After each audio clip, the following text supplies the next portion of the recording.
a marker, and we can customize the details of that marker. Now, what you'll notice as well is as we set markers, there's metadata that is encoded into each of these markers on top of the customized name that we can specify. So we can mark as many markers as we want in this map. And these are all saved to our data bank. And we can eventually share these markers and even sell these markers on the market. So the thing about this, we can't really talk about the markers without mentioning data running.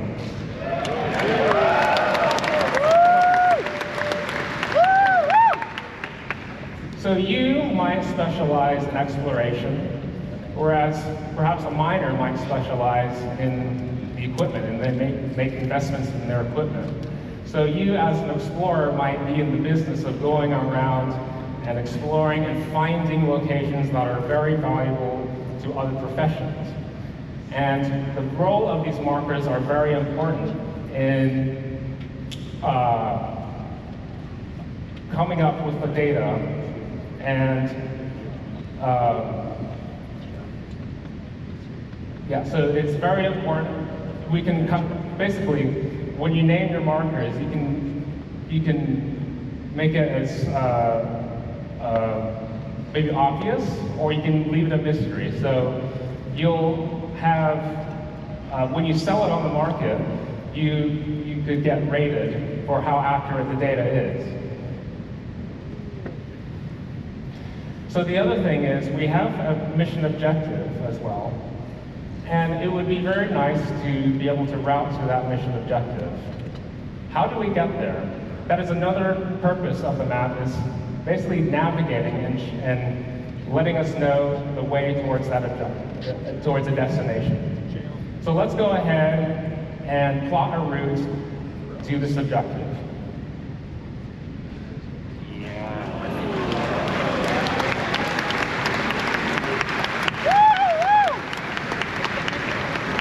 So we can see a line being drawn from where we are up the stairs to our destination and where we want to go. So you will no longer be lost amidst all of our super complex environments. And what's worth mentioning at this point, and what's really cool, is this under the hood is actually utilizing another piece of tech, AI pathfinding. And so what that allows us to do is leverage other existing tech to basically, it does all the heavy lifting, we just make it look pretty. So because of that, there are certain cases where the path might be blocked. It might have a locked door, or there might be a fire that is in our way. The AI pathfinding will account for that. It will go through doors, it will handle elevators, and it will handle fires, locked doors, and it will just handle everything. So that is an example of sort of a piece of tech that we've leveraged under the hood to help us achieve this goal. So,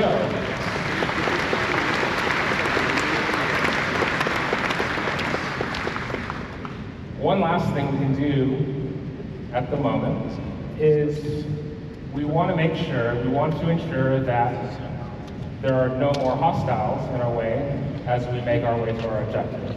So what we can do is we can send out a ping. Bone, if you send out a ping. So the scanning will also be represented in the map in the same fashion as it is when you're in FPS. So we know that there's no more hostiles. Let's go ahead and make our way to our objective. As you can see in the upper left corner, we now have the route line represented, our destination, and the distance it takes to get there. As we traverse this path, the path automatically updates. And if you deviate from that path, it will recalculate the route you need to get to your destination.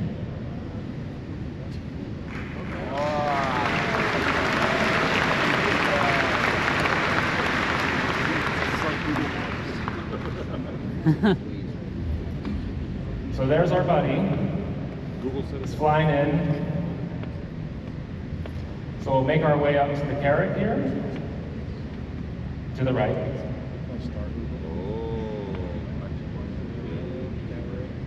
You'll also notice the pin that we've laid down, as well as our marker objective called out on the map. And as you'll notice, as we head up the stairs, the floor will dynamically change as you head up the stairs. If we can get past this first, we don't trip up. So as we make our way into the carrot, it's not just environments or caves or cities. We can represent the ship on our interior map. That's cool. And it's totally seamless as we transition. So let's go ahead and pull up our load glass again and get a wider view of our ship.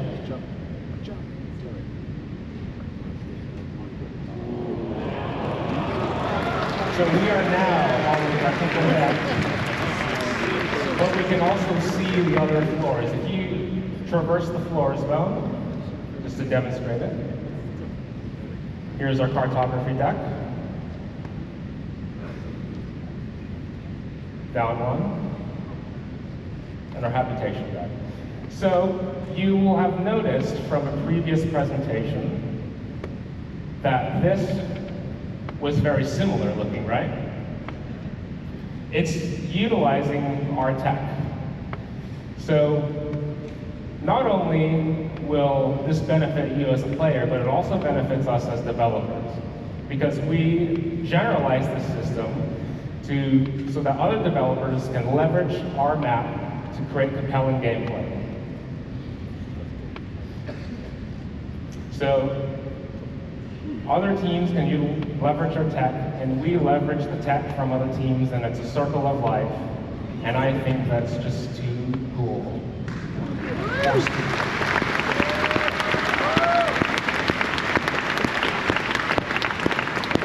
So, we've been talking about environments, cities, representing ships on our map, maybe planet terrain. These are quite, I mean, our universe is quite big, right? It's only a small fraction of what our universe is.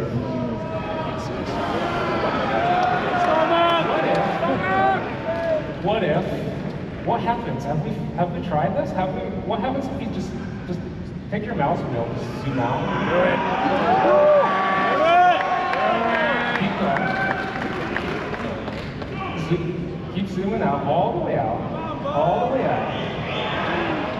Let's go, let's go. So, it's not just the interior map, it's not just the radar, it is the map. It is one single unified system, just across different scales. Well done!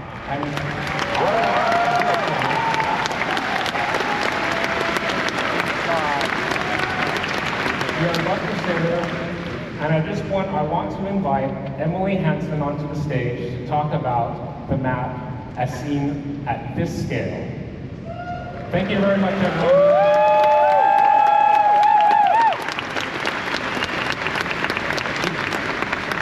Where's this one come? Are you ready for this?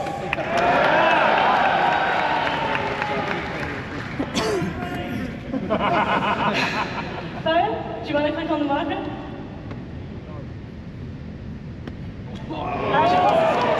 This is the star map.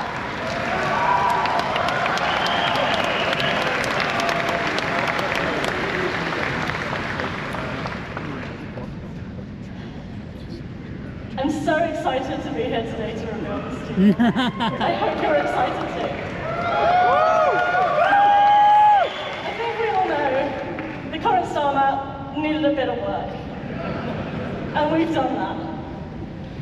Now, mapping the universe is no easy task, but we've taken some big steps forward with this upgrade to make it so much easier for you to navigate the stars. Before we dive into the details, let's just take a second to admire Crusader's new look. Bo, why don't you take a look around? Much like the interior map, the star map is holographic, and this lets us add some cool interference effects and details to our planet textures. You can also see our improved player marker and that we're currently at Orison. The player and location markers have merged at this scale because they're so close together.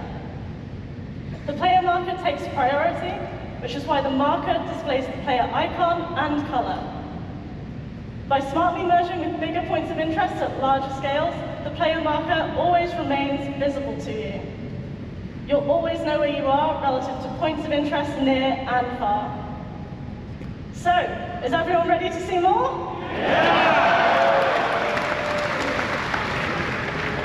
Bone, let's take the step back button. That's the one on the right over here. So you can see, take a look at Crusader and all of its moons.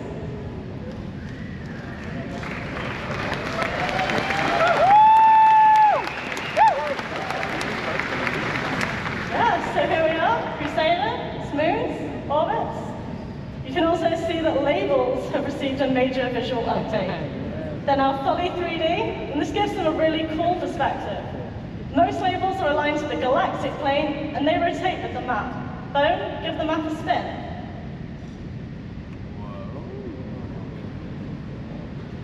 Bone, can you tilt past the horizon, please?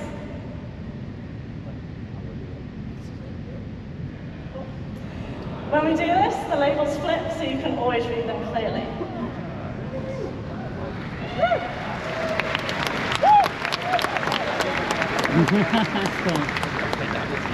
Labels for city markers and outposts work a little bit differently. Bone, let's double click on Selin now to focus on it.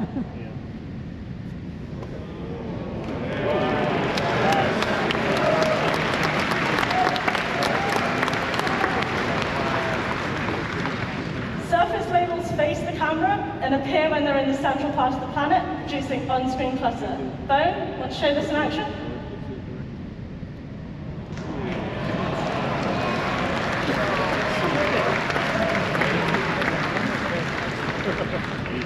Markers on the far side of the planet fade out, so they don't take focus from the locations you currently care more about on the near side of the planet. Bone, can you double click on one of the points of interest?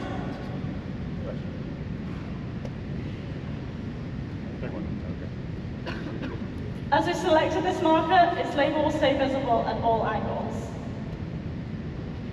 So far, we've showed you that you can use buttons and double-clicking to jump to objects you're interested in.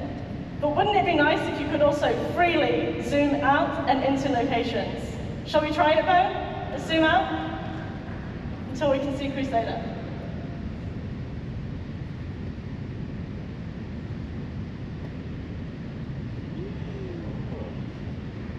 We wanted to ensure you have freedom to move around, but this flexibility requires us to be really careful about how and when markers appear. Markers need to disappear when they get too small, but also stay visible when they're still relevant to your view.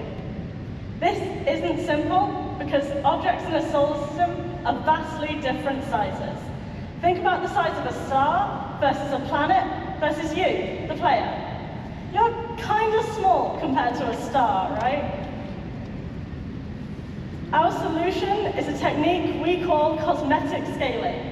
This allows us to draw a marker at its real size when we are close to it, and artificially increase its size as we zoom out, until we reach the point where it collapses into larger points of interest in the hierarchy. You can see this in action here. There's no way Crusader and its moons are this size, at this scale in reality. They've been scaled up massively so you can see them. Bone, let's zoom out a bit more so we can see the moons disappear.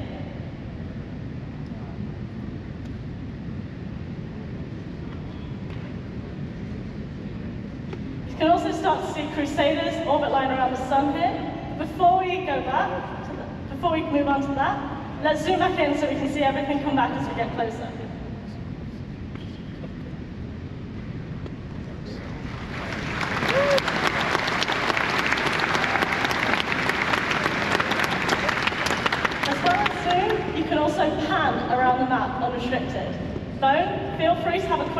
ground. As we draw closer to a marker, the cursor automatically magnetizes to it. This ensures you never lose track of what you're trying to view when you zoom in. No more zooming in on empty space.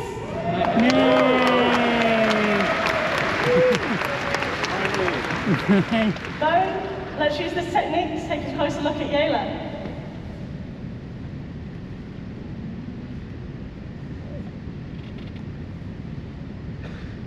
The magnetic cursor does not require us to click on markers. Keep zooming in. Bone, can you keep zooming in? Thank you. You can see that the surface markers appear without us needing to select Yayla itself. Imagine how much easier finding that outpost will be now.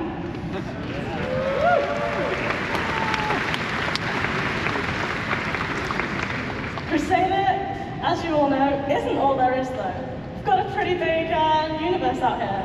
Do you want to see some more? Let's have a look at a location further afield.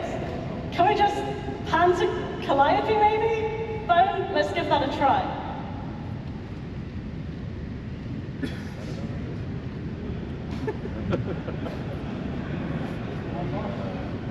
Yeah, I think we're getting lost. Pretty sure we can all disagree this might not be the best strategy. So, what can we do? Type it in. Bone, let's try clicking on the middle button over here. This returns us to our previously selected marker. As I mentioned, we did not select Yayla, so we've gone back to Selim. So, now we know where we are. That's a step in the right direction, but we're still not at Calliope. So, we need to find a different way. Bone, could you take a step, could you use the step back button until we can see the whole solar system, please?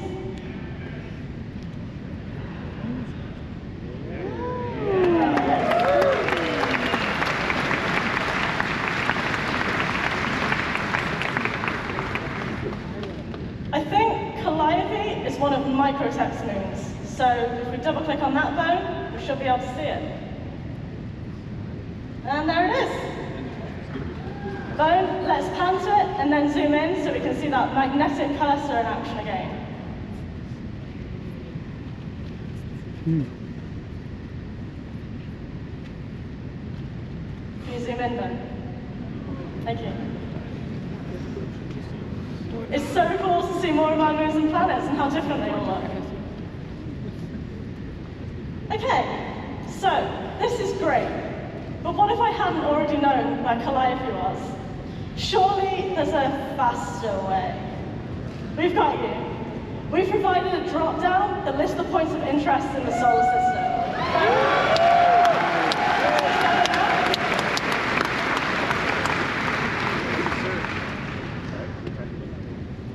Easier, just type it. We're actively working on ways to improve the way this list is presented to you, to make it even easier to find what you're looking for. And yes, this will include search functionality.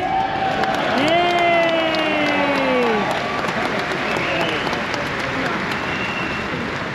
But for now, Bone, let's use this to go to Ariel.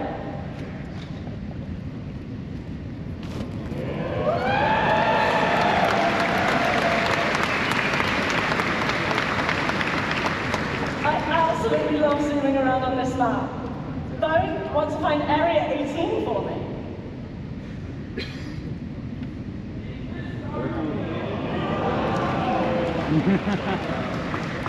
So, area 18 is currently on the dark side of the planet, it seems. Of course, it's not just planets and moons. Bone, how about we take a look at Security Post Korea? It's quite a long way down, isn't it? This is where the upcoming search will really come in useful. Bone, want to zoom in a little and show off our holographic model of the station?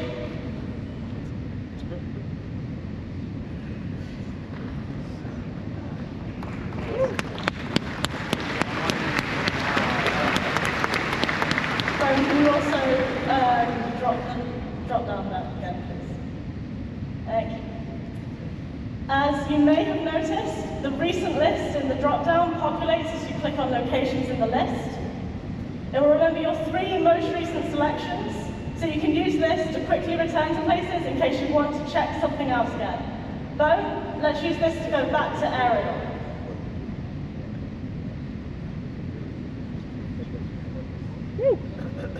Okay, so we've done a lot of exploring. I think it's time that we head back. We could do this by selecting Orison from the list, but we also have our own marker that we can take advantage of here. The eagle-eyed amongst you may have noticed that the player marker clamps to the edge of the map, keeping it visible to you no matter how far away you go. To get back to our position, we could double-click that marker, or we could click the first of the navigation buttons to zoom straight there. Now, I'm sure many of you have been wondering if we can go back to our current map from the star map, just like how we got here from the current map just a few minutes ago. So, let's see what happens when we focus on our player marker. Go ahead, Dome.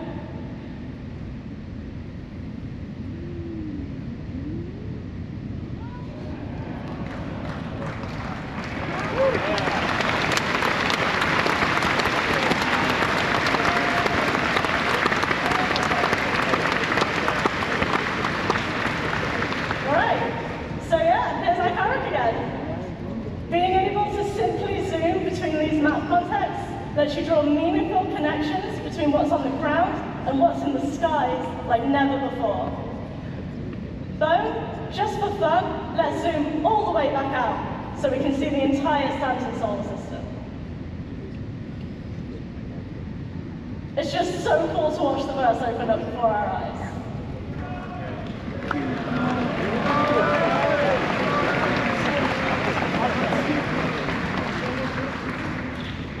With all these new possibilities for moving around the star map, you should never find yourself lost again.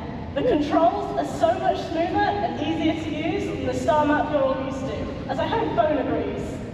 Knowing that what we've shown here today is just the beginning for the upgraded star map.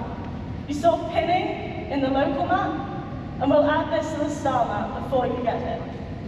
Just imagine being able to mark something interesting you find out there in the verse and then sharing that location with friends, just like Zane said. Exploration is about to get a lot more interesting, and we're doing everything we can to ensure the star map is your brightest window to the stars yet. Woo!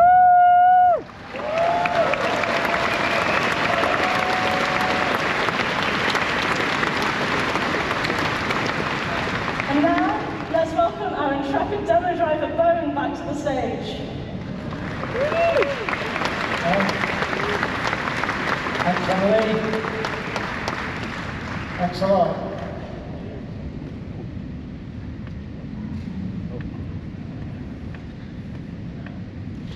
So, we're really excited about getting all these features into your hands of the players of Star Citizen Squadron 42. We know they're going to make a huge difference to the way you make your way around the universe. So let's just quickly review what we've seen.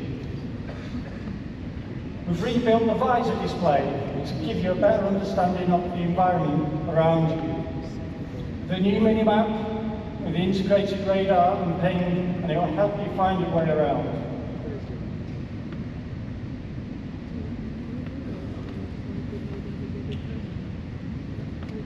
There's a new mobiGlass coming with its sleek new design. We're improving all the existing apps, and we're going to develop some new ones too along the way. So we've got a video now. And then there's our interior map technology, which will truly help you understand your surroundings. Better awareness of your surroundings and threats, exploring new and mapping new areas, pinning locations for later and sharing these with your friends.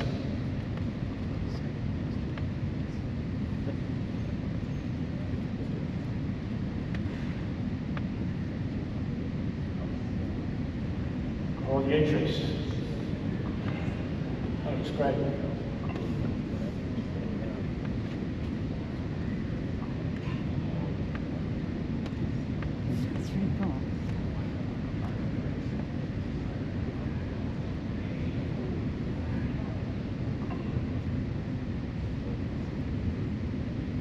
more of horizon.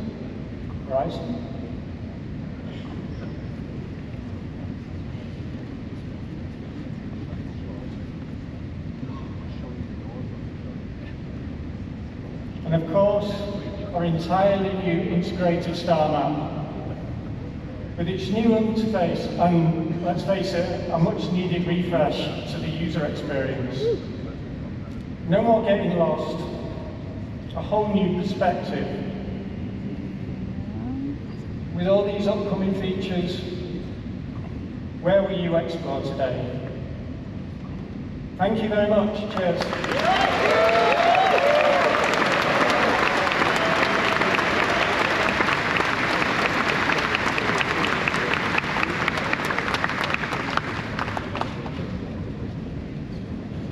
All right.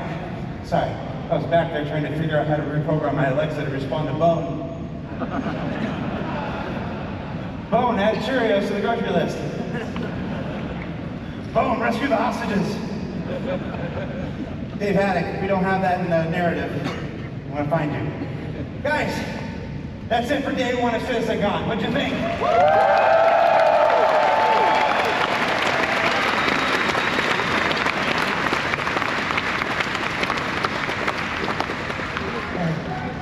That is a heck of a day one. You want to do it again tomorrow? Yeah! We saw Star Engine and all the amazing improvements that are coming to Star Citizen and Squadron 42.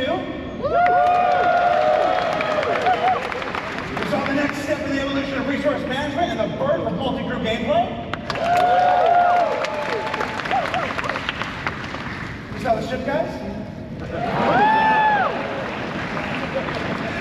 And of course, come on, the star map, the interior map, everything.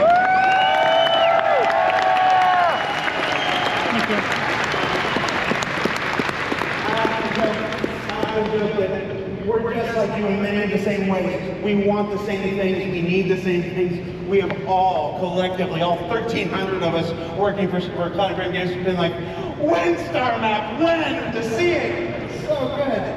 So yeah, this wraps up day one. I'm going to tell you that all media will be open around